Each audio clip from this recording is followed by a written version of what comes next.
Earth, we know it spins once a day. Yes. Off to a great start. So you spin, when you spin pizza dough, it kind of flattens out. It gets wider in the middle. And so Earth, throughout its life, even when it formed, it was spinning. And it got a little wider at the equator than it does at the pole. Not only that, it's slightly wider below the equator than above the equator. A little chubbier. Yeah. Chubby's a good way. It's like pear-shaped. Yeah. So it turns out the pear-shapedness is bigger than the height of Mount Everest above sea level. Well, let me just so you understand. We've been fed a lie our entire, I want to call it a lie. We've been fed. It's a point of view thing, I think. Earth has been misrepresented to us by science. Pear-shaped. Understanding what reality is very, very important to me. I think it should be important to everybody. And I think the more that people become perhaps what they call spiritually aware or awake, they're starting to see through things and how things have been manipulated and reality's been created for them. Hey y'all, welcome back. My name's Katie, this is Dark Side of the Truth, and we're now friends. Did we just become best friends? Yup! You've probably heard it before. The Earth is flat. Maybe you laughed. Maybe you rolled your eyes. Maybe you immediately closed the tab. But here's the thing. Millions of people genuinely believe this. Not as a joke, not to troll, and whether you agree or not, they actually have reasons. Now, I already know how this topic hits some people. The second you hear flat Earth, you're probably thinking, yep, I'm out. And honestly, I get it. I totally get that. So let me be very clear about what this video is not. I am not trying to convince you that the Earth is flat. I am not pushing an agenda. There's no big gotcha at the end of this video where I tell you that everything that you know is a lie. This video has one goal: to explain why millions of people genuinely believe this theory, in their own words, using their own reasoning, without jokes, without straw men, and without immediately shutting the conversation down. Now, if you still think the flat Earth is ridiculous when this video ends, that's completely fine. But at least you'll understand why people believe it. And the next time the topic comes up, you won't just be reacting emotionally. You'll actually know the argument. Listening doesn't mean agreeing. Understanding doesn't mean adopting. And being informed never hurts you. So if you're willing to just hear it out, let's start at the beginning. This video is purely made for entertainment and commentary purposes only. I am only referencing publicly available information, speculation, and internet theories.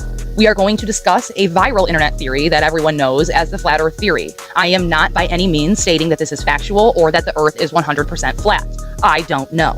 This is not fact. I'm not trying to push a set narrative or force my beliefs onto anyone. All clips and visual references that you'll see in this video come from one source. They're all pulled directly from the YouTube channel DETOXIFY. More specifically, his 2020 documentary titled Planet Flat Earth 2020 Documentary 2. Throughout that documentary, DETOXIFY credits and tags another creator whose name is Hibbler Productions, because much of the footage that he used for his documentary came directly from their work, which Hibbler Productions is another YouTube channel. So if you're wondering why there's two creator tags on screen during the clips that I'm going to be playing, that's why. So with that being said, let's get into it. Roll the intro. They live, we sleep, the alarms going off, beep, beep. Time to wake up to the deceit. Our whole reality's made up by the elite. Before we fully talk about flat Earth, before the arguments, experiments, or before anything like that, we need to talk about how beliefs are formed in the first place. Because whether you believe that the Earth is a globe, flat, hollow, simulated, or something else entirely, none of us started out by investigating this ourselves.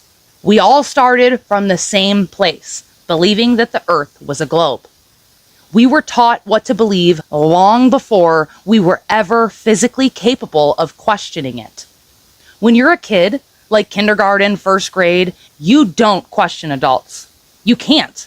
You don't even have the mental framework to do that yet. If a teacher, a textbook, or a trusted authority tells you something at that age, you absorb it as fact. The globe model is taught before critical thinking is taught. That's just the cold, hard truth. Like, that's just reality. The way we teach science is you're just some empty vessel and we pour the science into you and then you regurgitate it on an exam. And believing what you were taught as a child does not make you stupid. It makes you human. I believed it. You believed it. Everybody watching this video at one point believed it. Now, flat earthers don't see this as accidental. They see it as conditioning. Some of them even go as far as calling it a psyop. Not because they think that like all teachers are evil and like in on the plot, but because once a belief is installed that early, it becomes emotionally protected later in life. And you can physically see that protection kick in almost instantly whenever you bring up this topic. For a lot of people, and I mean like majority of globe earthers, the moment that flat earth is mentioned, the reaction isn't curiosity. It's irritation or frustration or even like straight up offense. The conversation shuts down before it even starts. And from a flat earth perspective, that reaction is part of the evidence, not proof, but evidence to them that the belief isn't just intellectually built into each and every one of us, it's emotionally built into us, which in their opinion is a completely different game. One of the biggest reasons why flat earth gets dismissed instantly is because most people don't actually know what flat earthers believe that the world looks like. We were all taught the same thing. If the earth were flat, it would be a sheet of paper and you'd fall off the edge. Oceans would spill over, it wouldn't work, yada yada yada. Flat earthers don't believe that at all. In their model, the earth is not a floating disk in space. That would be asinine. There is no edge for you to fall off, and water isn't spilling over into the void. Space, as we're taught to understand it, isn't even part of the framework, according to flat earthers. They describe the world as a contained system. Now, one thing I really want your generation to embrace is that the earth is a closed system. We cannot leave the earth. There's no place to go. The analogy you'll most often hear is a snow globe. A stationary plane at the bottom, oceans contained by an outer boundary, and above it, a firmament, or a dome. In this model, Antarctica isn't a continent at the bottom of a spinning globe. It's an ice boundary, or an ice wall, that surrounds and contains the known world. The oceans don't just fall off the side because they're enclosed. Above that is the firmament, something referenced not just in the Bible, but in many ancient cosmologies as well, which separates the waters below from the waters above. The sun, moon, and stars aren't billions of miles away in space. They're within the system, moving above us, not around us. Flat earthers say that the earth is the center of the universe, and everything else rotates around us, just as you perceive with your eyes. Some flat earthers believe there's more land beyond the ice wall. Some don't. There isn't a single, unified model that all flat earthers believe in. And that is very important to understand. This isn't one centralized belief system. It's a framework with variations. Now, that mental image matters, because once you understand the model, the arguments that people make start to sound less random, even if you don't agree with them. Now, with that in mind, let's move into the simplest arguments first. This brings us to Antarctica, one of the most important locations in flat Earth theory. In the flat Earth model, Antarctica isn't a continent at the bottom of a globe. It's a massive ice wall that surrounds the known world, holding the oceans in and marking the boundary of our realm. That belief gives the Antarctic Treaty enormous significance. Signed in 1959, the treaty restricts military activity and independently organized exploration on the continent. Flat Earthers don't see this as environmental protection. They see it as access control. Their question is simple. If Antarctica is just ice and land like every other continent in our world, why can't ordinary people freely explore it, verify maps, or independently document what's there?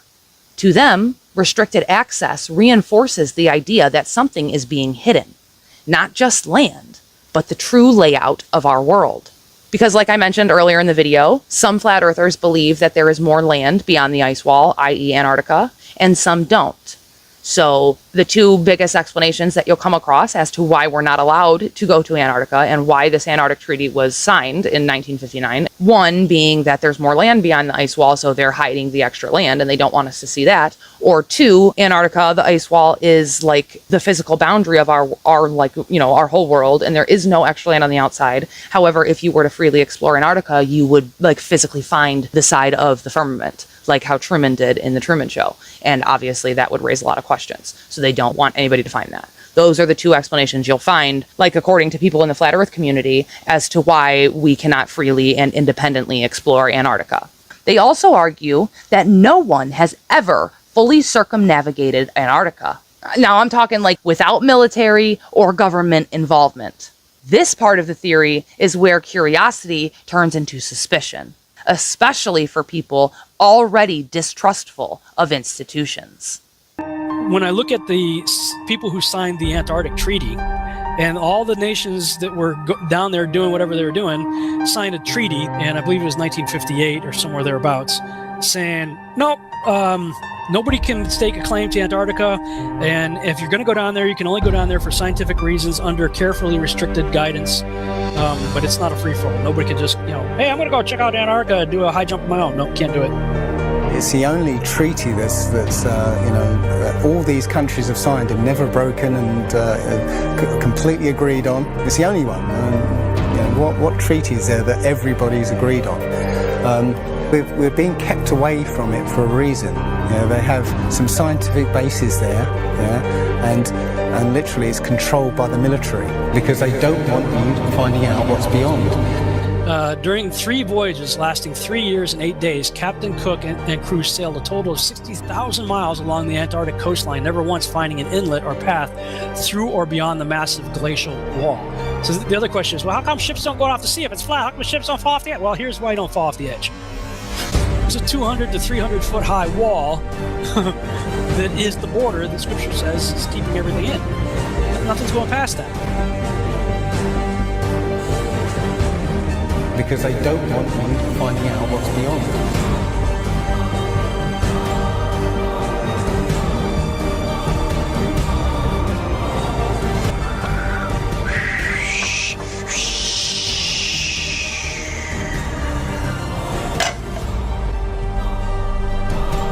Personally, I think the unconquered south face is the only one worth scaling. It's a 20,000-foot sheer wall of ice, but that's never stopped me before. Risk? Of course I'm aware of the risks. Thank you for your concern. Flat Earth arguments don't usually start with NASA or like satellites. They usually start with things that people can physically observe for themselves. The biggest one, water, and the curvature. Flat Earthers argue that water always seeks its level. It fills its container. It doesn't naturally curve on its own. When you look at large bodies of water, like lakes, reservoirs, canals, they appear flat. They question how water could physically cling to the surface of a spinning sphere without showing visible curvature over long distances. The biggest argument to help support this is the longest bridge in the world, which I believe, don't quote me, is located in China. There should be thousands of feet of curvature visible in this bridge, yet we see none. And builders and construction workers who constructed this bridge did not take curvature into account, according to flat earthers anyway. Here, let's check this video out that will give you a better understanding of what I'm trying to explain. If the Earth is 25,000 miles in circumference, there must exist a curvature drop of 8 inches times the mile when you square the mile. 1 mile means there should be an 8-inch curvature drop. 2 miles, 2 times 2 times 8 is 32. That's 32-inch drop. 3 miles would be a 72-inch drop. And this would exponentially continue. Here's the longest bridge in the world. The Danyang Kongchong Grand Bridge in China. 102.4 miles long. There should exist nearly 7,000 feet of curvature drop in that bridge. 7,000 foot curvature drop. Do you see it? It ain't there. Look at the horizon, it's flat. Then there's the horizon. No matter how high you go, beach level, plane window, or the tippy top of a mountain, the horizon appears flat. And more importantly, flat earthers argue that it always rises to eye level. Now, if the Earth were a sphere, they say that the horizon should drop the higher that you go, which does make sense on a sphere model. Instead, it seems to stay with you. If the Earth were actually a big ball, the horizon should sink as you ascend, not rise to your eye level, and it would dip at each end of your periphery, not remain flat all around. The horizon rising with the camera level and remaining perfectly flat 360 degrees around. Mainstream science says that we can see the curve visible at 35,000 feet, but when we're watching an amateur balloon flight without a fisheye lens or a wide-angle lens on it, there is no curve to be seen. And basically, if we were living on a ball or a sphere of any sort, no matter how high you rise, you would have to look down to see the horizon. Yet when you take these cameras to 100,000 feet, the horizon is still at eye level. That's inconsistent with any kind of spherical shape whatsoever.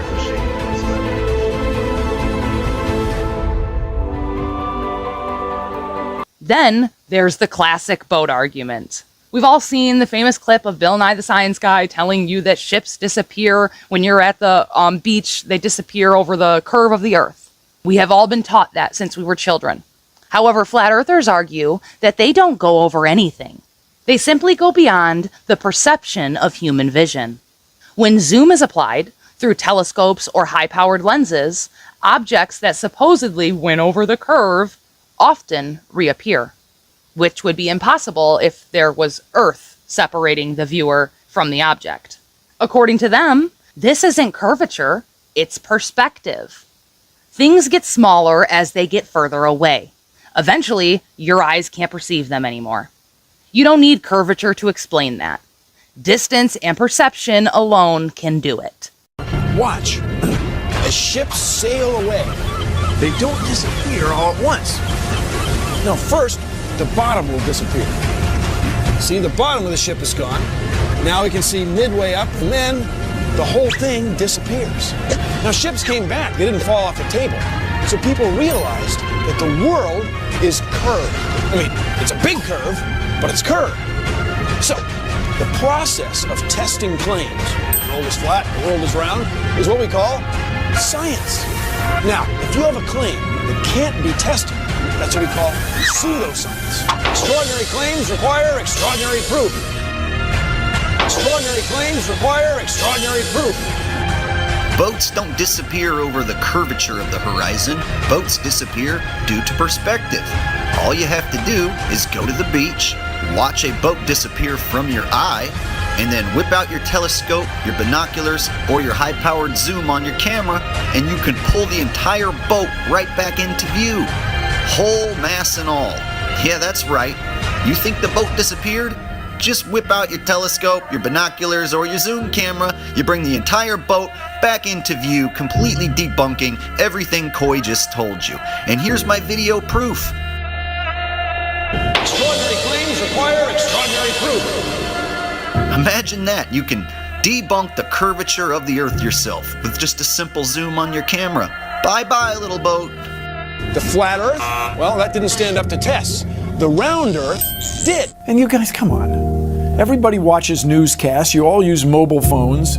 You all see airplanes fly around. You all go to see Ed Sheeran in concert one day in London, another day in Melbourne, Australia. This all depends on our fundamental understanding of the size of the Earth and its shape with extraordinary precision. What the fuck did you just say? We took a picture across the Great Lakes from Michigan and was able to see, I believe it's Chicago, which he shouldn't have been able to see.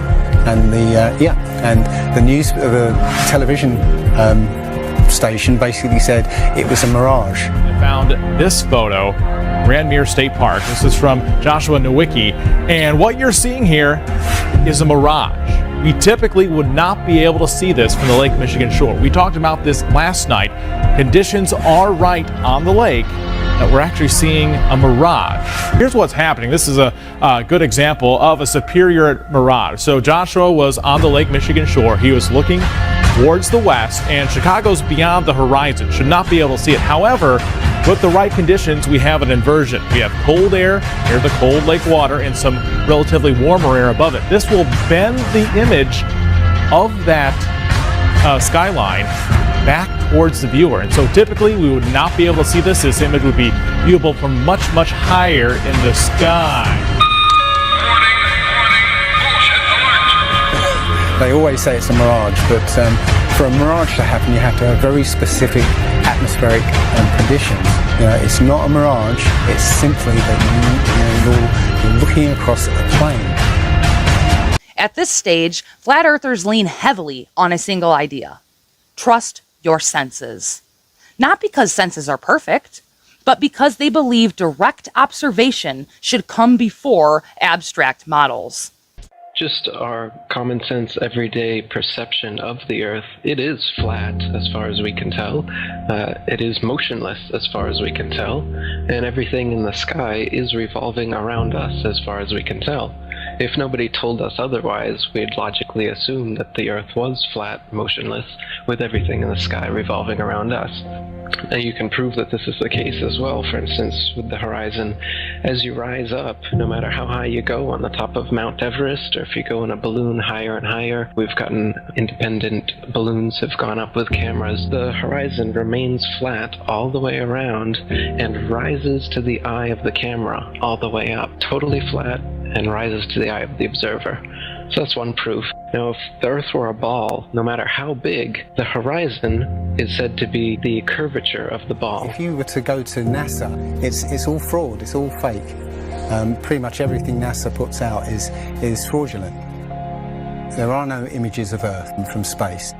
Put an end to this topic once and for all, turn the Hubble round and show us Earth in real time, but they will not do it. They can't do it. It doesn't exist. We have all been told our whole lives that the sun is roughly 96 million miles away. Flat earthers question this, pointing out that the sun appears roughly the same size throughout the day. In their model, the sun is smaller and closer, moving in a circular path above the Earth, which would explain sunrise and sunset through perspective, not distance. Instead of the sun going below the Earth, it simply moves too far away from the viewer for their eyes to perceive it.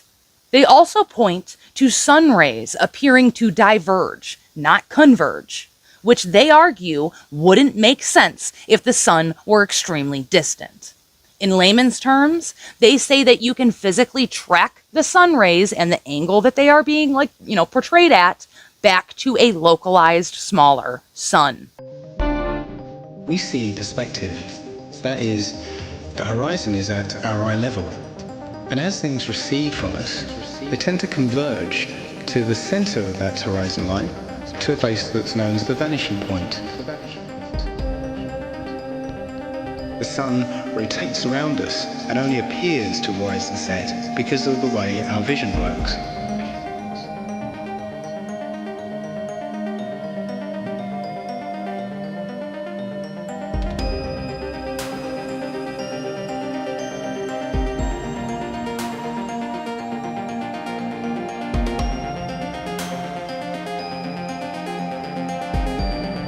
Now, try and watch the following video without the preconception that the sun rises and sets, but rather moves further away.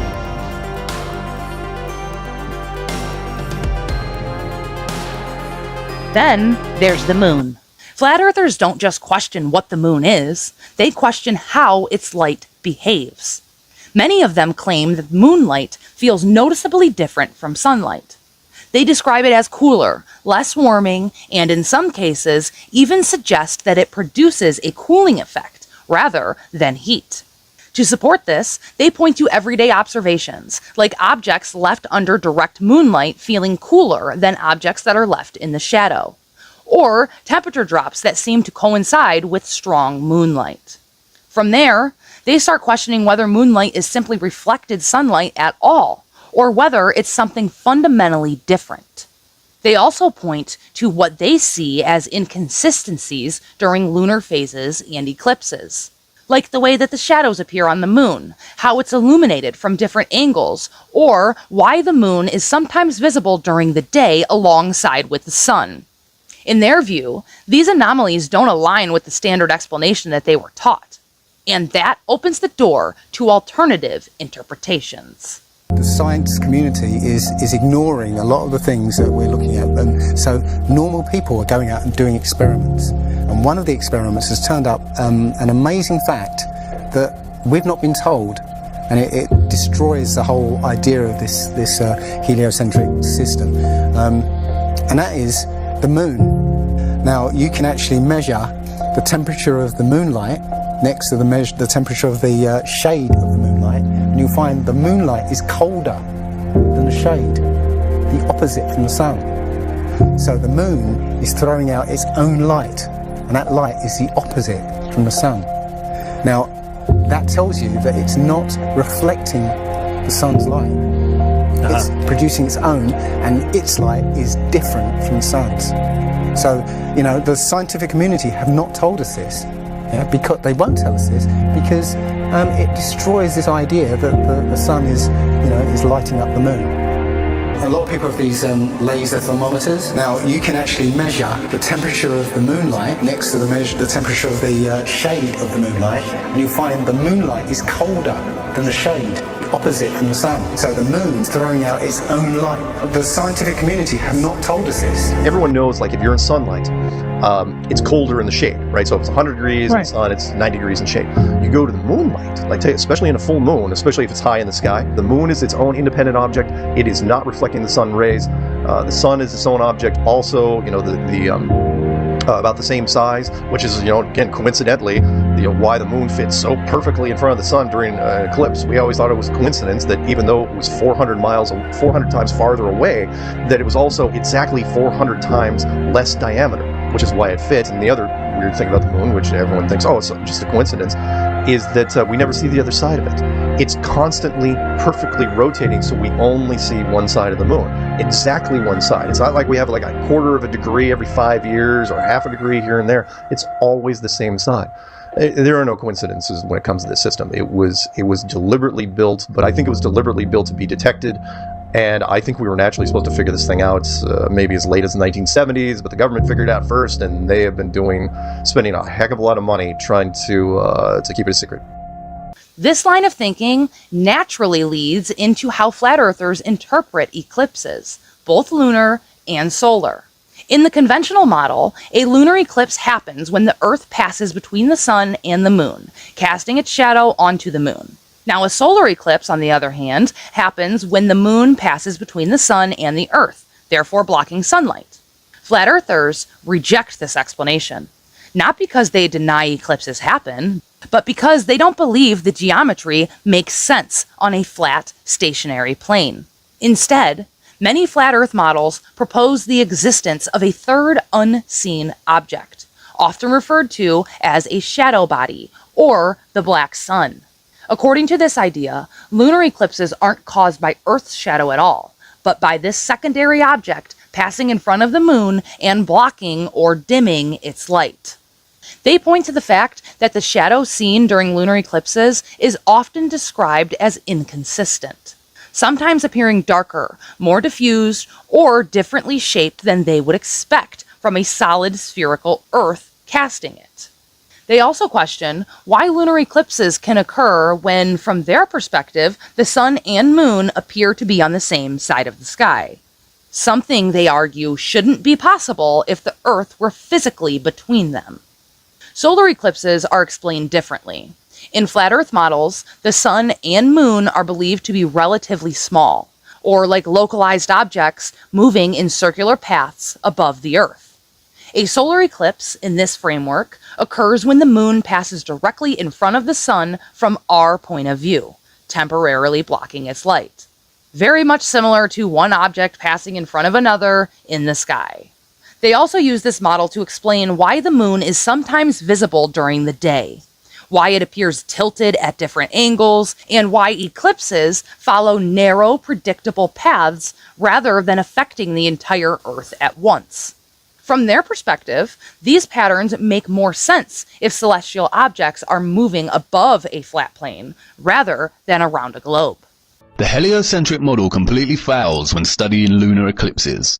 For a lunar eclipse to take place in the globe model, the sun has to be reflecting the Earth's shadow onto the moon, and all three have to be aligned in a straight 180-degree syzygy. But since the beginning of time, lunar eclipses have been observed while both the sun and the moon are simultaneously visible in the sky. Furthermore, when looking into the mechanisms of a solar eclipse, the heliocentric lie once again falls apart. As this footage demonstrates, the sun and the moon have to be roughly a similar size for a solar eclipse halo to form. Representing my sun source, and a penny representing the moon. And as you can see, the flashlight is a lot larger than the penny. Okay, now let's place the sun 93 million miles out into space like this.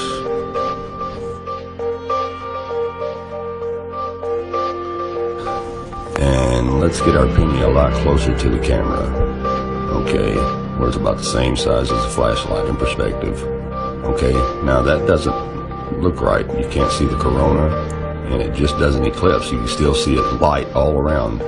It's not a total blackout. Okay, now I have a side light on the side of this flashlight that just so happens to be the exact same size in diameter as the penny, which is perfect for our next test because the sun and the moon are the same size on a flat Earth. And we'll bring the sun in closer to us as it would be on a flat Earth. Now let's try our eclipse with the moon right underneath the sun.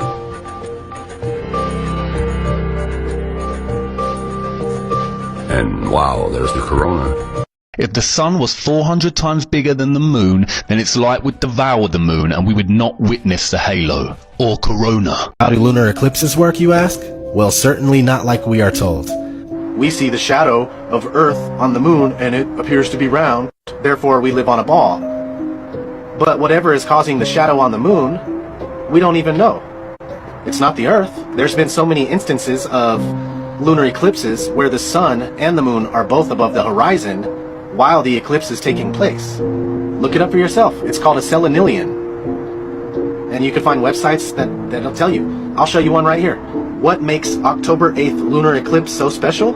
It's an impossible occurrence. It says, on Wednesday early morning, those watching the sky in North America will be able to witness the most unique total lunar eclipse yet. Though lunar eclipses happen twice a year, you might be upset to miss this one, as this rare type of eclipse will occur while the sun is still up. Why is it that during a lunar eclipse time-lapse, the shadow on the moon, or supposed shadow on the moon, changes directions almost 90 degrees? Look at this. Comes from the top down. Oh, look, oh, the Earth's just making the right angle turn. Oh, and then comes off the other way. Now, how does that make sense? How does the Earth, is the Earth doing a right angle turn mid-eclipse? So this is actual proof that lunar eclipses actually debunk the globe, because the Earth shouldn't be making a right angle turn. So something else is causing the eclipse. We don't know what it is, but an intellectually honest person would just say, well, I don't know. And I'm telling you, I don't know what the cause of the lunar eclipse is, but it's definitely not Earth's shadow. Again, this isn't presented as proof. It's presented as how flat earthers internally reconcile observations that they believe don't fit the mainstream explanation. And whether these explanations are misunderstood, incomplete, or just entirely wrong, they highlight something important. Flat Earth theory isn't built on just one claim. They have tons and tons of quote-unquote proof supporting their theories. Flat Earthers also mention the fact that if the sun were 96 million miles away and therefore localized in space and not localized within our contained system like the Flat Earthers believe, then why is it that space is freezing? If the sun is located in space, in outer space, wouldn't outer space be warmer than Earth? Because it's therefore closer to the sun. Now, I'll acknowledge the fact that maybe atmospheric roles have a play in this and like they have a role to play in all of this. I don't know. I'm not a scientist. I'm just presenting you with the flat Earth argument and what they believe. But that aspect is pretty interesting to me. The stars come next. If the Earth is moving, spinning, orbiting, or like flying through space, then flat earthers ask why star patterns remain so consistent. Polaris stays fixed. Constellations don't shift the way that they believe that they should over time if we were hurtling through space. In the southern hemisphere, they argue star rotations can still be explained through perspective, not by spinning on a globe. So they're all trying to figure out, is the universe spinning around us or are we spinning around the universe? They tell you, we don't know shit. We're looking at a bunch of lights in the goddamn sky. You're gonna tell me that that light and that light, that's 250, 100 trillion light years away? How the fuck did you figure that out? Well, don't they have an explanation for that shit? No, exactly. That's what what you just said right now. What you just said now is what everyone's natural reaction. Because anytime someone says anything about space, you automatically think, someone figured it out. You don't know the guy's name. You don't know the name of the experiment. You didn't look into it yourself. You just think when someone tells you, how far is the Earth from the sun? They'll say, 93 million miles away. Like you just, everybody relies on someone figured that out and someone double checked it. You're going on what you read. We're at the fucking center. They don't know what to think about. There's a lot of controversy going on about it. Well, you should see the stars do all sorts of strange motions, but you don't. You only see them make these perfect circles. That tells me that it's the stars that are moving, not the Earth. The Copernicus principle, the one that we live by, is that we're insignificant, we mean nothing, we're a speck in the universe. That's the heliocentric model, that we go around the sun. The geocentric model means that everything goes around us. That's what this is in the Bible. That's what the first astronomers were saying. Ptolemy was the first one to say, yeah, we are the center. You can tell based on these observations, everything's revolving around us. Then there's motion. If the Earth is rotating at over 1,000 miles per hour, orbiting the sun and moving through space, why don't we feel it? Why don't planes have to constantly adjust their flight paths for curvature and rotation? Because mathematically speaking, flat earthers point out that if the Earth were a globe, and like at the proportions that we are taught and told that it is, then mathematically speaking, pilots would have to dip the nose of their plane every 4 minutes to avoid just flying out into outer space. They would have to keep dipping the nose of their plane to stay around the ball. However, if you ask any pilot, according to them, they don't do this. Flat earthers also argue how impossible it would be to land a plane on a moving surface. If the Earth really was spinning at like 1,000 miles an hour, then how do planes land without crashing or just straight up blowing up? Imagine trying to land on a moving runway. That would instantly make it 1,000,000 times harder. If a pilot is flying around the curve of the Earth, then he should be dipping the nose down every 5 minutes. He should be dipping the nose down to stay around the curve. That's absolute proof that a plane flies over a flat surface rather than a curved one.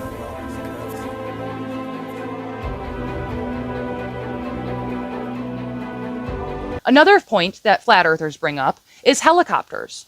If the Earth is rotating at 1,000 miles an hour, then couldn't the helicopter just lift off the ground and wait for the Earth to rotate to it and then land again? Flat earthers argue that this logistically doesn't make sense. They say that everyday experiences don't match with what we're being told is happening. Again, you don't have to agree, but this is how the reasoning unfolds. Now, this is where NASA enters the conversation, and it's important to be precise about the criticism. Flat earthers don't argue that images of Earth are too perfect. Their issue is that they are inconsistent. Over the years, NASA has released multiple versions of what is commonly referred to as their blue marble images. And flat earthers point out that these images change significantly from one release to another. They note differences in ocean color, cloud placement, continental proportions, and scale. Coastlines shift, colors change, land masses appear resized, like the whole nine. Flat earthers argue that these aren't photographs in the traditional sense, but composite images, stitched together from data, adjusted, color corrected, and rendered. Their question is simple. If this is a camera pointed back at the Earth, why doesn't Earth look the same every time? NASA openly states that many of these images are composites, and flat earthers will say that their admission proves their point. In a small, bright office, working side by side. Let's see. Robert Hurt and Tim Pyle bring the universe to life. What we're doing does have real science underlying it. What we're doing does have real science underlying it. It is photoshopped, but it's has to be. It is photoshopped, but it's has to be. In 2002, Blue Marble 2.0, NASA's Rob Simon made this. And it had wide appeal too. For example, it ended up as the default background on the iPhone. I didn't even know until I bought an iPhone and turned it on and kind of did a little happy dance. Simon's job is... It's primarily taking data and making pictures out of it. That's what this is, a composite of data sets from several different instruments translated into a picture. To us, the really cool thing was the data set. Up until that point, there was no realistic color map of the globe anywhere. So the land layer here comes from the Moderate Resolution Imaging Spectroradiometer aboard Terra. And the tricky part here was the weather. So we actually had to take clouds out. They stashed the clouds for later, went onto the ocean. That came from an instrument that measures phytoplankton in the sea. Where it was low, I colored it dark blue because they're low mostly in mid-oceans.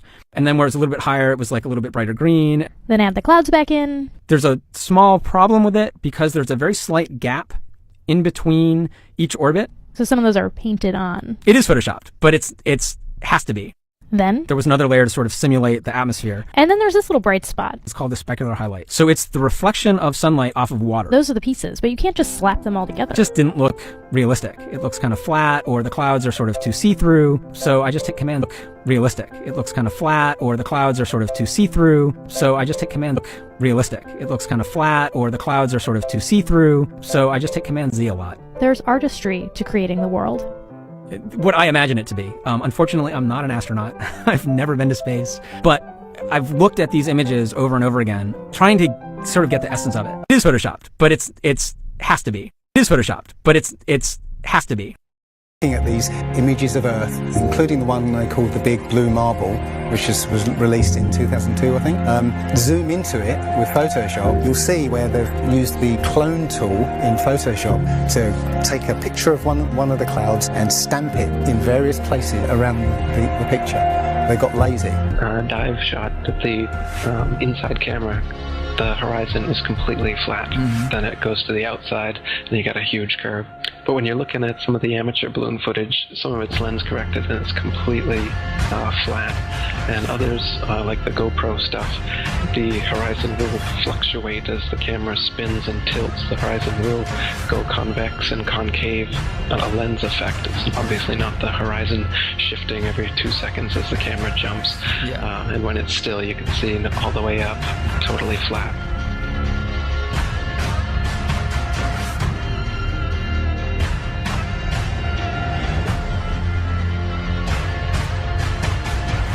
NASA is essentially Hollywood, and all the images that you think you've seen of a spinning ball Earth are faked. And all the amateur balloon and rocket footage that we've sent up there shows a flat horizon that rises all the way up. And that's impossible on a ball. Humans, for the most part, don't have a clue. They don't want one or need one either. They're happy. They think they have a good bead on things. Well, why the big secret? People are smart. They can handle it. A person is smart. People are dumb, panicky, dangerous animals, and you know it. 1,500 years ago, everybody knew the Earth was the center of the universe. 500 years ago, everybody knew the Earth was flat. Imagine what you know. And the biggest question you'll hear asked over and over again in the flat Earth community is why can't they just turn the Hubble Space Station around and take a genuine photograph of the planet that we live on and put these, rumors or conspiracy theories to bed once and for all? Because personally, I have talked to a lot of flat earthers and all of them want to be proven wrong. They don't want this to be true. Like they are looking for information that would prove them wrong. That's why they have done so much research into this topic, because they are desperately searching for any type of proof that this isn't the truth and that we haven't been lied to our whole life, because who wants to accept that, right? Nobody does. Again, I'm not saying that it's true. I'm just saying that that is the flat earther opinion, that is why they do so much research into this topic, because they are searching desperately for anything that would point to the fact that we are on a sphere. And so far, they haven't came across it, according to them. This is where the belief systems really split. Flat earthers question satellites, not just their existence, but how they're presented. They argue that GPS can work through triangulation from ground-based towers, or like these wires and cables that we have running all over our Earth. That satellites, as shown, are unnecessary. Some believe that what we call satellites are actually high-altitude balloons or aircraft. Moon landing skepticism often overlaps with flat Earth theory, but it's important to separate the two. Not all moon landing skeptics are flat earthers, and not all flat earthers focus on the moon landing. That said, many flat earthers believe that the Apollo missions were staged. They point to concerns about radiation from the Van Allen belts, questions about how the astronauts could safely pass through them, inconsistent shadows in lunar photographs, the behavior of the flag, and the loss of the original telemetry data.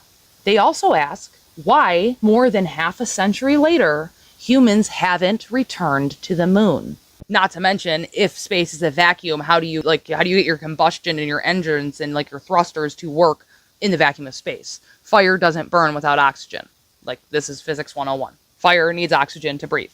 So if space is a vacuum, how do spaceships work? I'm asking for a friend. You really believe that in 1969,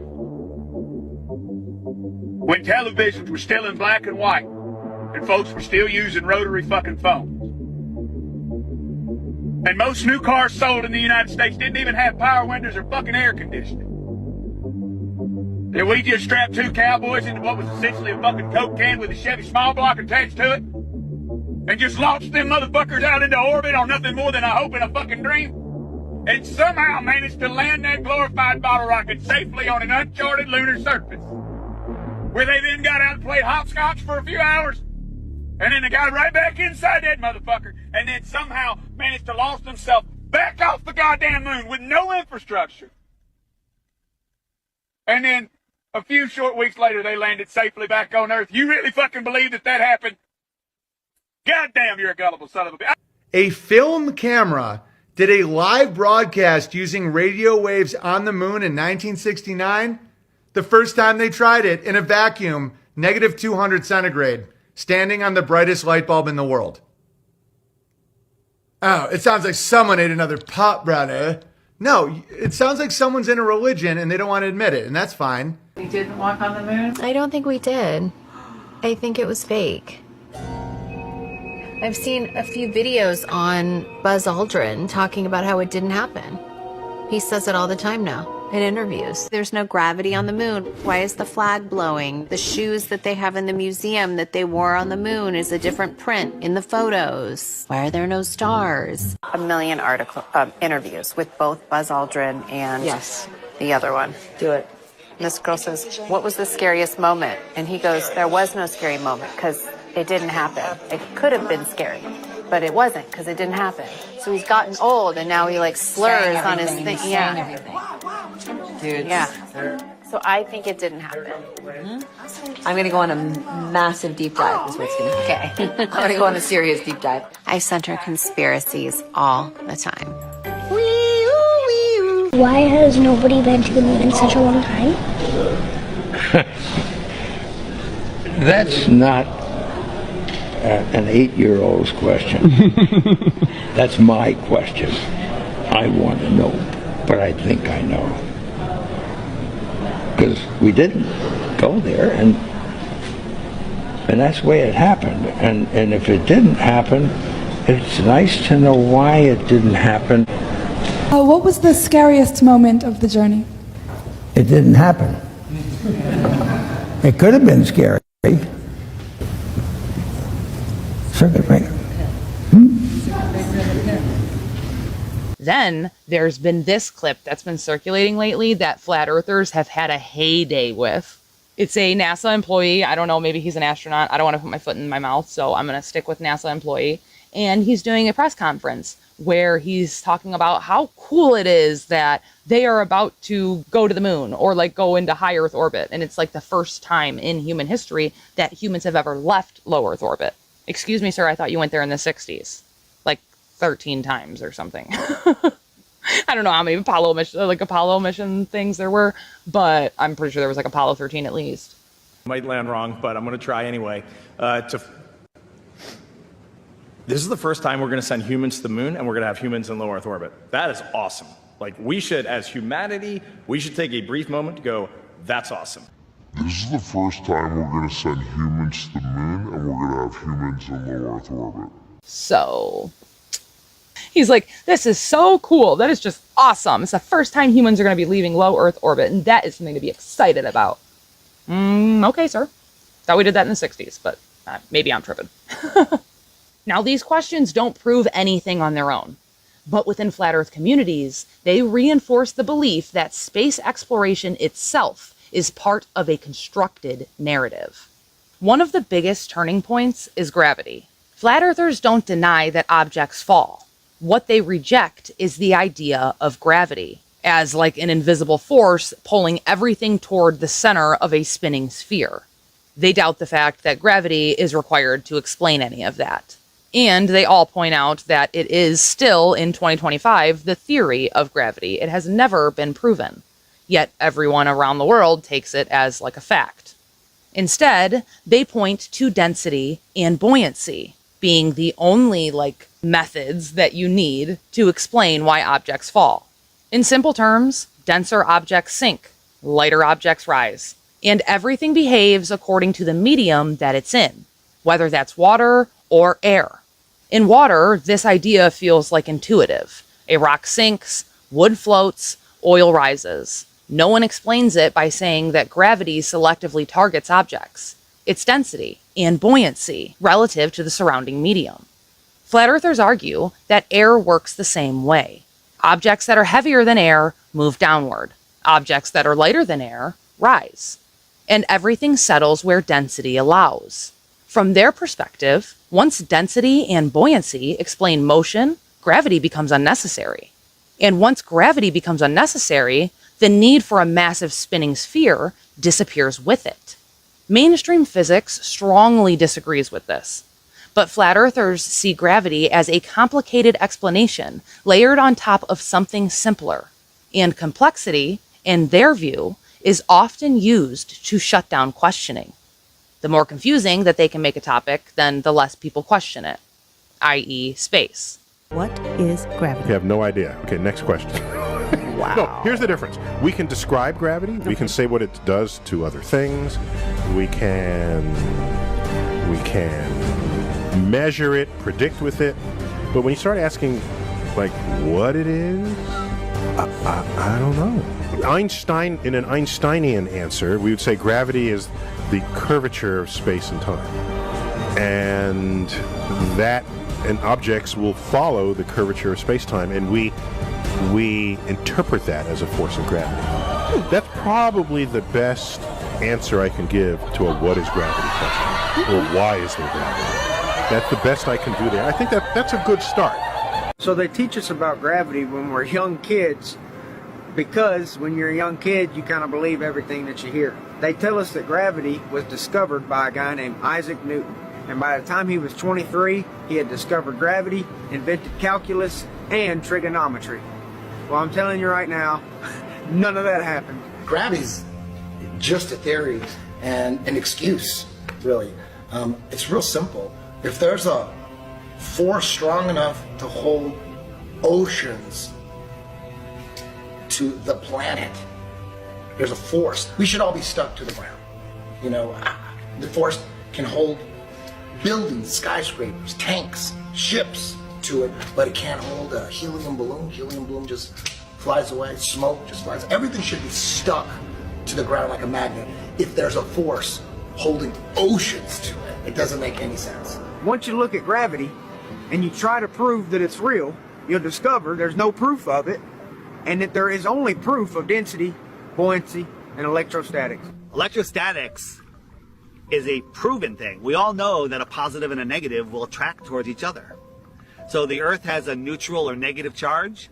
Everything above it has a positive charge, and it is attracted to it. Everything that exists is electric. There's not one thing that exists in the entire world that is not electric. It's actually the unifying force that keeps everything here, holds everything together, and everything seeks equilibrium based on that. So everything's trying to find a state of rest based on its electric phenomena or its electric nature within the environment that we exist within.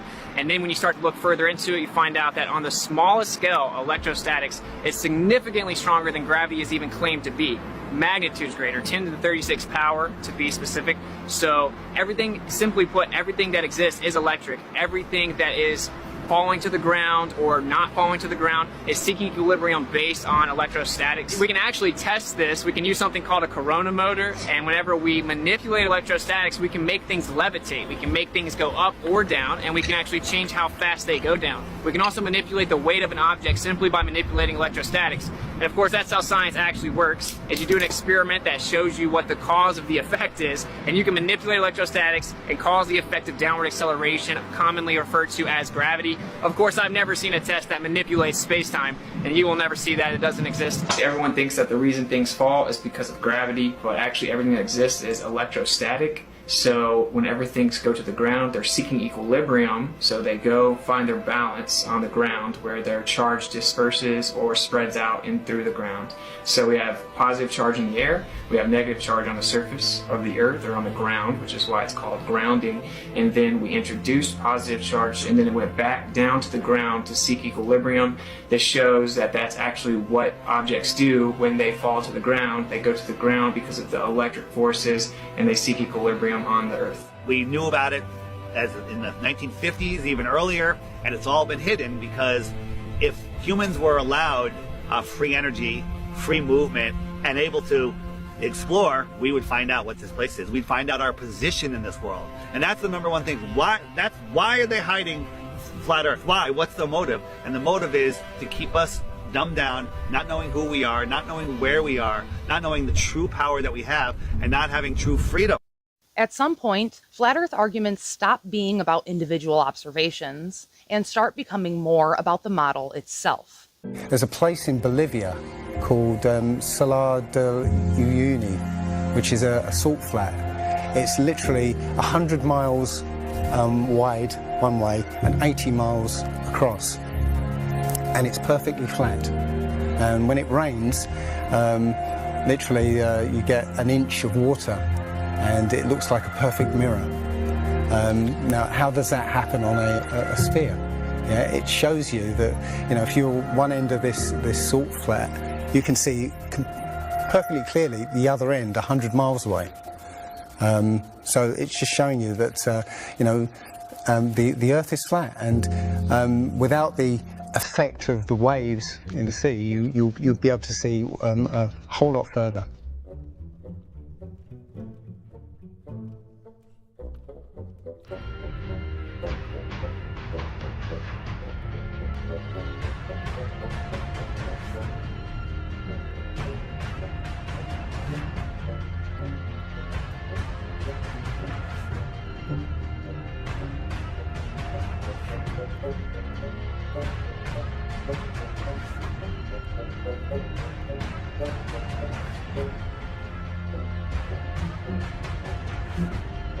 Flat Earthers, it's time. We are going to destroy the Globheads' arguments concerning flat routes. When you go onto the plane tracking software, you'll see hundreds and hundreds of flights over the northern hemisphere, and you can track those flights from beginning to end. When you look at any flight in the southern hemisphere, what you'll find is the flight takes off and disappears off the tracking. Flat Earthers often point out that their model closely matches ancient cosmology, especially biblical descriptions. The firmament separating waters above and waters below. The earth described as fixed and immovable. The four corners of the earth. The heavens being stretched out. Some interpret these phrases literally, some symbolically. Flat Earthers see this not as coincidence, but confirmation. Again, belief is not required. understanding this. Flat Earth doesn't survive simply because of one argument. It survives because it forms a coherent alternative worldview. It answers challenges. It empowers personal experimentation. It rejects authority-based truth. And most importantly, it gives people agency. At its core, Flat Earth isn't really about the shape of the Earth. It's about trust. Trust in institutions, trust in education, and trust in authority. And in a world where that trust has been broken again and again, theories like this don't just disappear. Whether you agree with it or not, Flat Earth exists because people want to understand the world for themselves, not just be told what to believe. And that alone is worth understanding. All the ancient cultures from the beginning of time have depicted a flat, kind of enclosed Earth. So we have this flat Earth cosmology all the way up into the 1900s when a big push was made to live on this round spinning ball flying around the sun. They are basically placing us on a speck of dust flying through infinite space where it was made from this accidental Big Bang. And we really don't mean very much, and everything is kind of an accident, and it kind of leads you into this mentality where things are meaningless. It doesn't matter what you do in life, but the more you research, the more you'll find that you can't prove the spinning ball Earth unless you're suffering from cognitive dissonance and you've been programmed your entire life. All scientific experiments show that we're being lied to about what mainstream science is saying about the Earth. You know how everybody believes the world is flat, like a pancake? Well, they're all wrong. The world is actually round, like an orange. The world is an orange. And? And? Well, that's it. It's a great idea. It's one of my best ones. Yeah, but what kind of orange? Is it a navel or a juicer? What? Look, just sleep on it. In the morning, the idea will come to you again, and you won't even remember where you got it. Get it? Got it. Good. I must say, I really thought you'd catch on to this a little quicker, Copernicus. What? My name's not Copernicus. I'm Charlene Sinclair. You're not Copernicus? This isn't 16th century Poland? Oh boy, I screwed up. How do you brainwash? You repeat the same thing over and over again. You know, if somebody's resisting the concept, if you keep fucking repeating it, they'll incorporate it in their brain. Since you were a kid, you've seen this image. But you've never seen it from that point of view. But your brain has three-dimensionalized. Oh yeah, that's the Earth. How? Through repetition. Let's just all get on our hands and knees and wait for a scientist or an astronaut to come along, or Neil deGrasse Tyson to come along and bestow upon us their knowledge. Now, as you can see, this is the evolution meter, and I've put God, the creator of everything, on the right side, and evolution on the left. I won't change my mind, because I don't have to, because I'm an American. I'm dug in, and I'll never change. Mac, look, you're wasting our time. You're not going to get us to not believe in evolution. And why is that? Because the smartest scientists in the entire world all agree that it's real. I'm glad you brought that up. Mr. Reynolds, these were all the smartest scientists. Only problem is, they kept being wrong! Oh, this is insane, you fool! I'm a fool because I have more faith in the saints that wrote the Bible? Yeah, because you just read the words of a bunch of guys that you never met, and you just take it on faith that everything they wrote was true.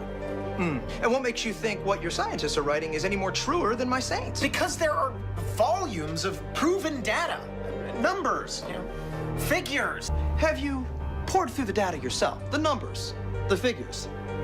Well, no. No. Oh, interesting. So let me get this straight, Mr. Reynolds. You get your information from a book written by men you've never met. And you take their words as truth based on a willingness to believe, a desire to accept, a leap of, dare I say it, faith? Come on. Look, I mean, I don't even know how I'm supposed to respond to that. Like, come on. I rest my case. Matter tells space how to curve. Space tell... Did I get that right? Towards the end of the conversation, flat earthers will typically point to cultural moments rather than physical evidence. They reference conferences, public experiments, and online events that they believe are ridiculed, suppressed, or removed from mainstream platforms. Videos get demonetized, channels get taken down, discussions get labeled as misinformation, so on and so forth.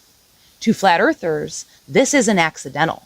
It reinforces the belief that questioning the model itself is unacceptable, regardless of your intent. Some even describe this as controlled opposition, where debates are allowed, but only within boundaries that never threaten the core narrative, and essentially make the flat earth look ridiculous. We've got smaller gatekeepers for the flat earth that they've brought in to distort the message, and they give fake flat earth arguments, hoping that you'll reach them before you reach someone like me, and then you'll hear their stupid arguments saying that gravity's real, but the flat earth disk is constantly rising, and that's what causes us to, things to fall. They'll give explanations like this, which to any sound thinking person will totally reject, and then they'll totally reject the entire flat earth model based on these little bits of disinformation that are being given.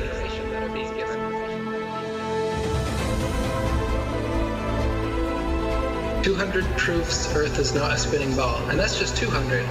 I came up with 200 because William Carpenter came up with 100 in the 1800s, and I wanted to double it. I could come up with 400 if you give me enough time and incentive. People are doing it right now. Scientists vote that the Earth is flat. Because of actual, observable, testable, repeatable, natural science that we can do ourselves. The kind of science, in quotes, that you're getting from these figureheads is not observable, testable, repeatable, natural science that you can do yourself. It's stuff that they claim that only they can do with a Hubble telescope. Only we can take images, CGI images of fake planets with our Hubble telescope. You can't. Condemnation without investigation is the height of ignorance. And I think that, Einstein was right about that. I don't believe in anything, but I do investigate everything. I don't just take things at face value or take somebody's word for it. I want to know for myself. And if I can't know for myself, then I will happily be in the place of not knowing. They need to have some authority figure telling them answers, and they're going to believe that, and that makes them feel safe. But me, I'm the opposite, where I like to be skeptical, and I think everybody would be better off if they did that instead of just believing some authority figure that tells you you're on a spinning ball that was exploded out of a big bang and you're a monkey man that evolved. It's ridiculous, and it's obvious why they're doing it. They want you to think you're a monkey, a purposeless accident that comes from nothing. Think about it, while they steal $50 million of your tax money every day. The motive is obvious. CGI images of fake planets with our Hubble telescope. But you can take a regular telescope, and you can see that the images they give you are complete nonsense, cartoons, and what it actually looks like is pulsating lights in the sky. Lights in the sky.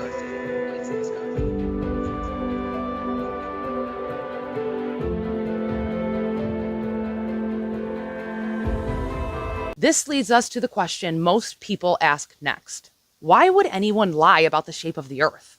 What's the point? Who cares?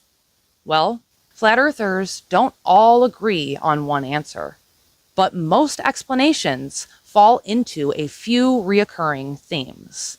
Some believe it's all about power. If institutions control the most fundamental model of reality, where we are, what we're on, and how the world works, then they therefore would also control the framework through which people understand everything else. Others point to money. Space agencies, satellite programs, defense contracts, and research budgets all depend on the globe and space model continuing to exist. And then, for many others, the issue is spiritual. A flat, enclosed, stationary world would suggest intention and design. An infinite universe suggests randomness. In that sense, flat earthers don't see the globe model as just scientific. They see it as philosophical and another key way to hide us from our creator. Because if the earth were like a snow globe and flat and, stationary, non-moving, with the firmament above us that separates us from the, the waters below from the waters above, exactly like it says in the Bible, the only explanation for, what the world is and who we are and why we're here would be that we are intentionally and specifically designed for a purpose. You know what I mean? We would absolutely prove to everybody that we have a creator. We would no longer be asking this question of, is God real? Is he not? Everybody would know it as a fundamental fact, just like we accept gravity as a fundamental fact. So if they can, change everything and make us think that we're living on a big ball, we're monkeys living on a ball hurtling through outer space, and we have everything from nothing, like we got like everything from literally nothingness, and we're just an accident, a big oopsie doopsie from the Big Bang, then our lives don't have much meaning. That's the biggest explanation that you'll hear.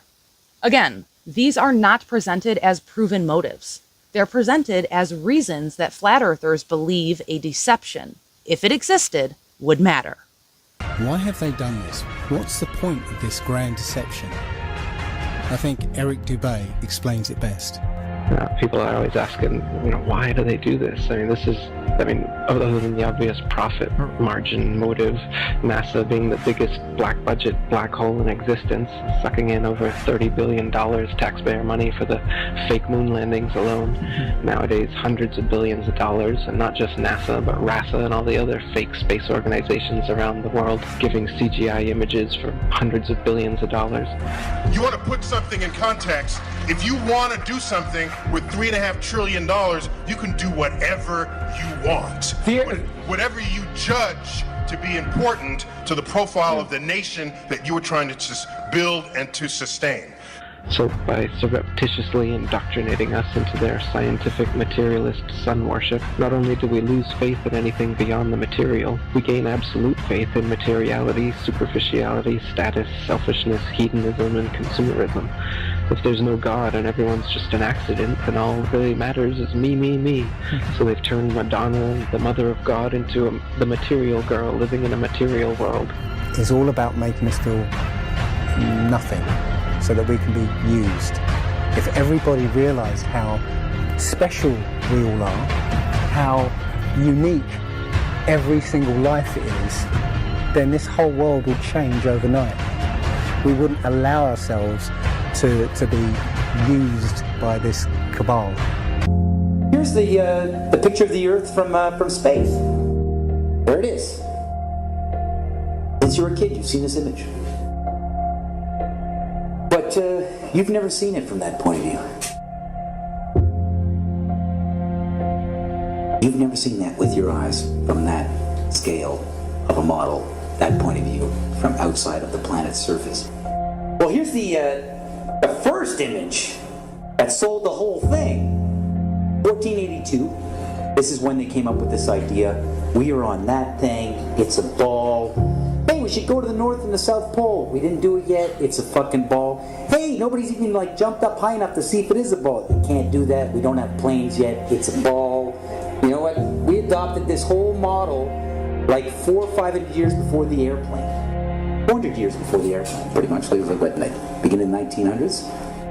They went to the North Pole in the 1900s. This is 1482. Nobody went to the top of the globe, to the bottom, or flew up, or built a skyscraper. It's funny that we said that this is what we're in right now. This is what we're on before any instrument approved. This is the first time we actually had an instrument of flight to actually go high enough to actually fucking check out if what we agreed to 500 years ago was real.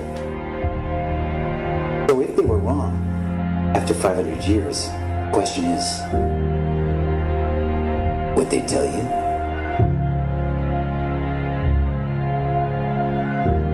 Newtonian physics, why objects move on a ball spinning 1,000 miles an hour while it's going 26,000 miles around the sun. Basically the model we accepted right now. The sailor thinks that he's traveling around the Earth this way, when in effect he's traveling around the Earth this way. They began flying it around the world, from Abu Dhabi last year, with stops in India and China, then across the vast Pacific. The only place curvature exists is in NASA photos and videos, and those can be proven to be CGI fakes. And the early ones were literally taken through a round window to make the Earth appear round.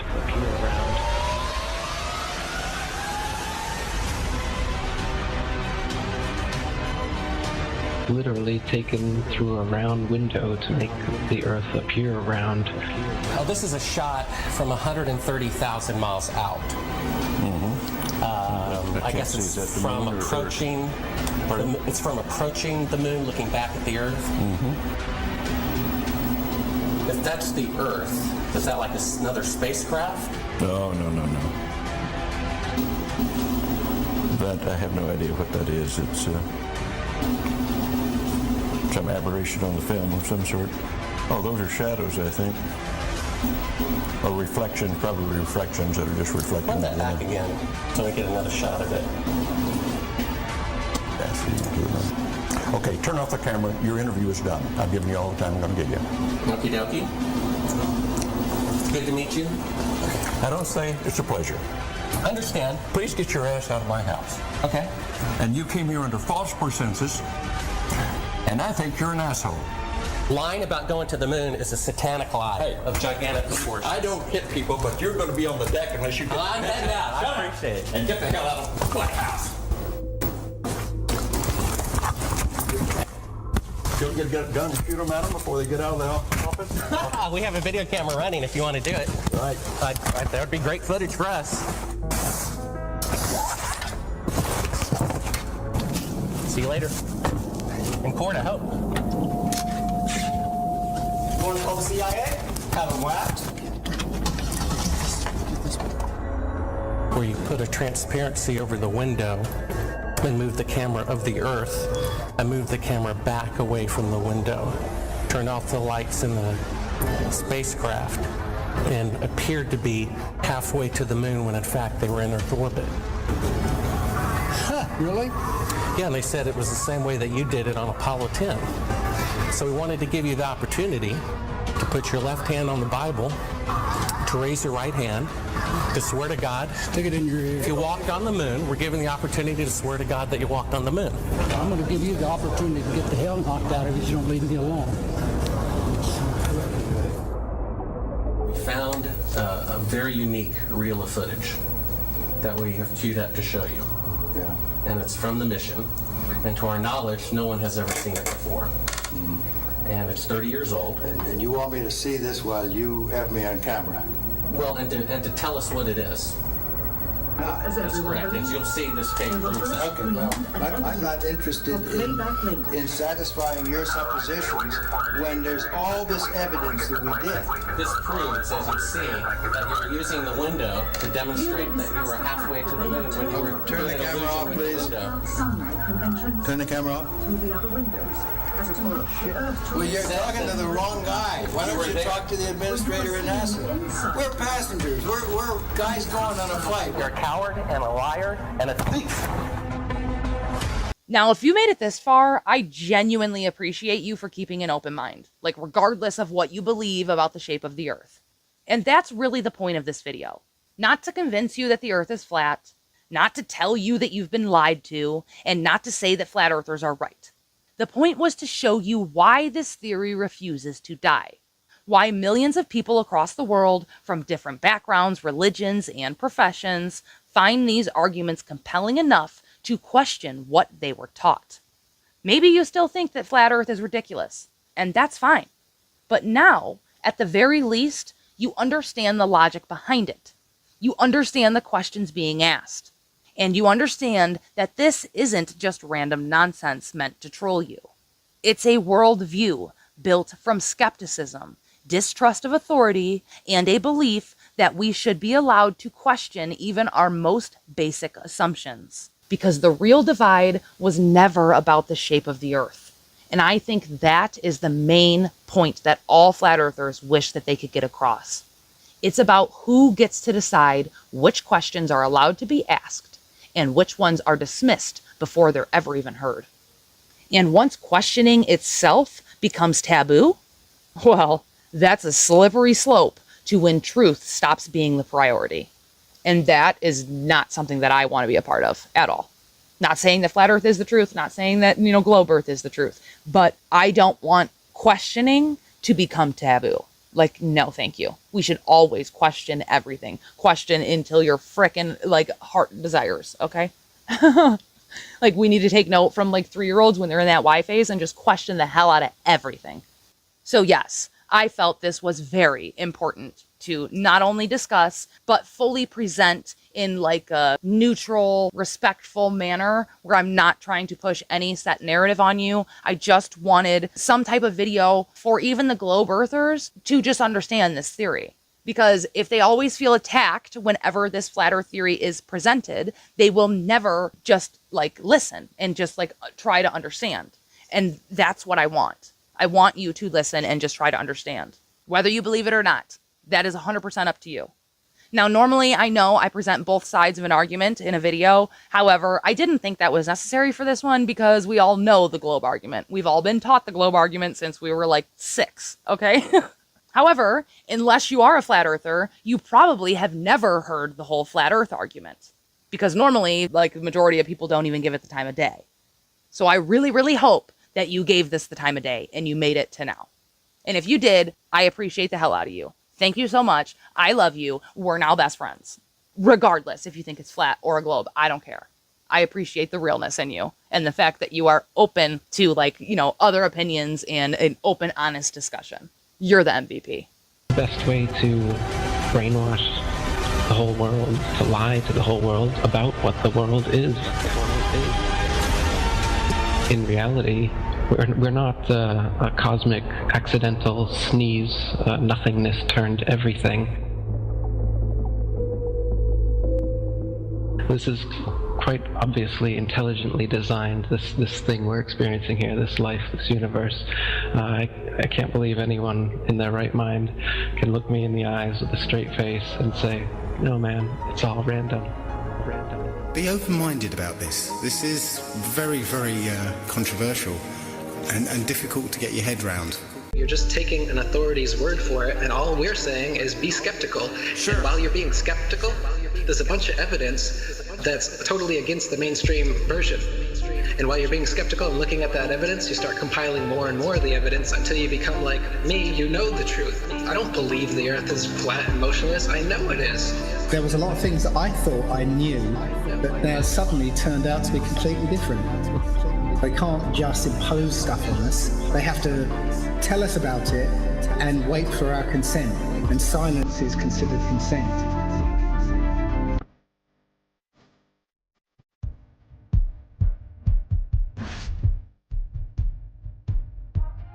Kicks and deals. It's a long fly ball going back. And the ball shatters the sky, bringing the ocean itself down into the stadium. Oh, Simpson just broke this dream's reality wide open. I know we have still not shattered that highest and hardest glass ceiling, but someday someone will, and hopefully sooner than we might think right now.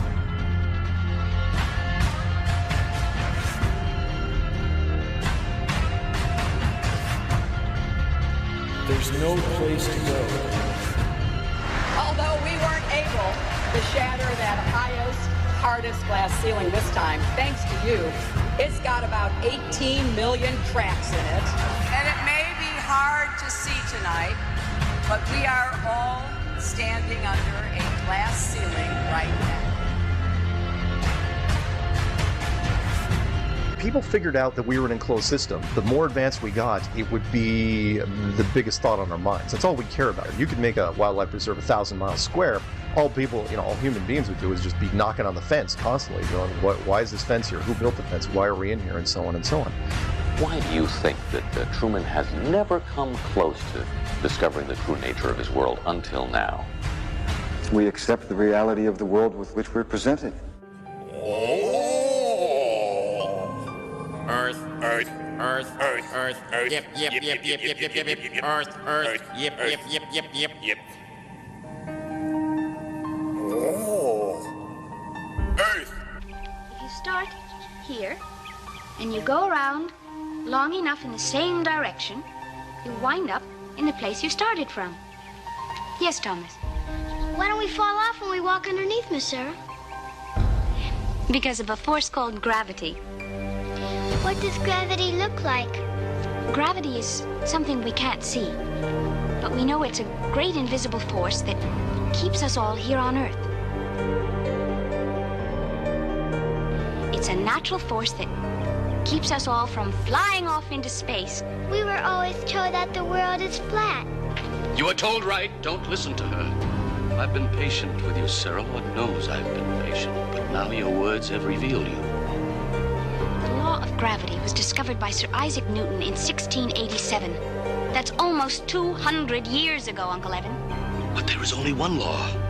The law of God. Understanding what reality is very, very important to me. I think it should be important to everybody. And I think the more that people become perhaps what they call spiritually aware or awake, they're starting to see through things and how things have been manipulated and reality's been created for them. If, God forbid, everybody came and started demanding answers, and once they can't provide those answers, people realize they are busted. It can't be a mistake. It can't be anything but the deception and control mechanism it is. Because people are waking up. And no matter how much they try to suppress this flat earth movement, oh, it's gonna keep moving one way or another. You can see it. People are waking up. So now, louder than ever, I can hear that clock. Tick-tock, tick-tock, tick-tock, tick-tock.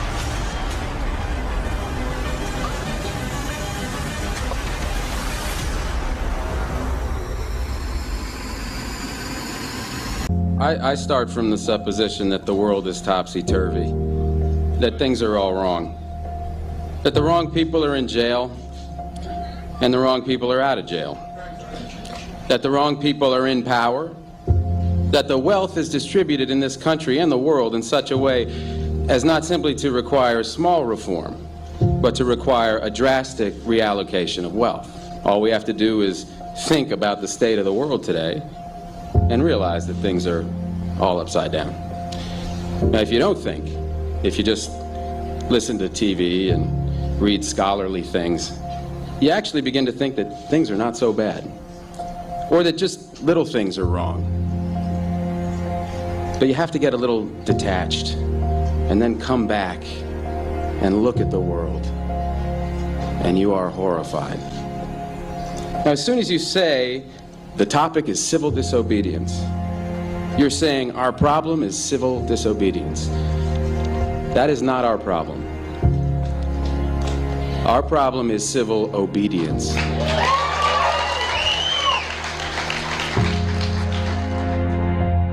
I think all our society is run by insane people for insane objectives. You know, and I think that's what I sussed when I was 16 and 12 way down the line. But I expressed it differently all through my life. It's the same thing I'm expressing all the time, but now I can put it into that sentence that I think we're being run by maniacs for maniacal ends, you know. If anybody can put on paper what our government and the American government, etc., and the Russian, Chinese, what they are actually trying to do, you know, and what they think they're doing, I'd be very pleased to know what they think they're doing. I think they're all insane, you know, but I'm liable to be put away as insane for expressing that. You know, that's what's insane about it. But you guys already know what time it is. We've officially made it to the end of this video, so do me a favor and smash the hell out of the like button if you didn't hit it already. And if you're not subscribed to the channel, come on over and get subscribed to the channel, and make sure you hit that little bell icon with the post notifications on so you get notified whenever I upload new videos just like this. Do me a favor and drop a comment saying snow globe if you made it to the end of the video, just so I know that you stuck around with me all the way until the end. And side note, I don't know if you guys have heard of Rumble or not, but I'm about to make one, and anybody who wants to join me over there, come on over and join our truth seeking community there too. The reason why Rumble is so important to me is because it's basically like Patreon without the paywall. Rumble is free, it's free for everybody, and there's no blacklist, if you will, of things that cannot be talked about. Like, there's no censorship, there's no somebody, like an algorithm that's like gonna dictate my videos and like push me all the way down to the bottom of the feed and never let anybody see it because they don't like the stuff that I'm talking about. That will never happen over on Rumble because it is 100% uncensored and 100% free.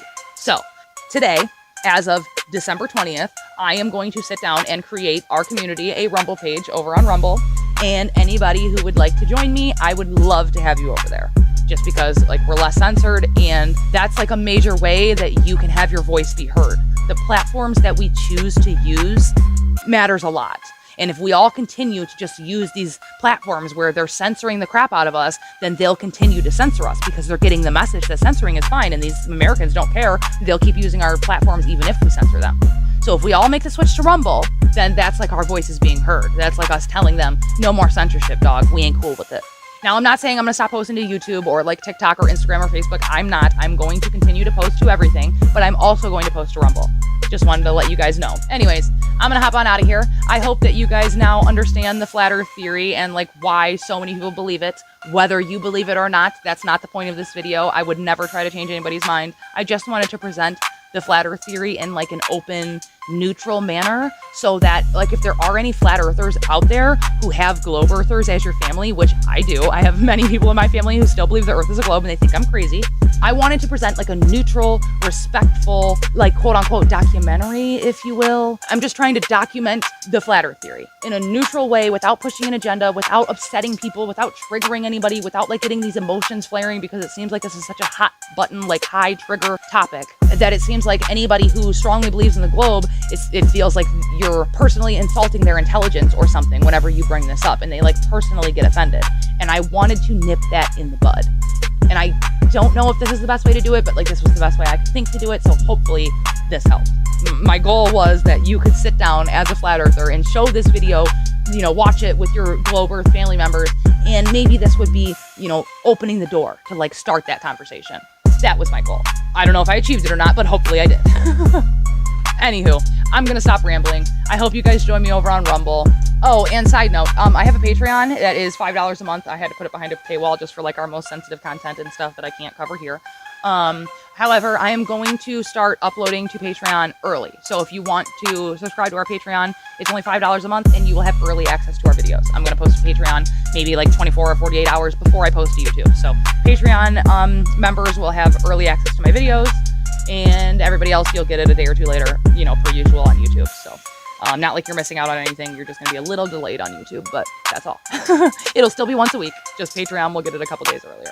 Anywho, I'm rambling like a mofo, so I'm going to stop now. I love you all so much. Take care of each other. Spread some love. Merry frickin' Christmas. I know I'm a little late, but Merry Christmas. Happy New Year. I love you all so much. I hope you have a wonderful year, and I'm going to hop on out of here. So until next time, I'll catch you in the next one. Bye.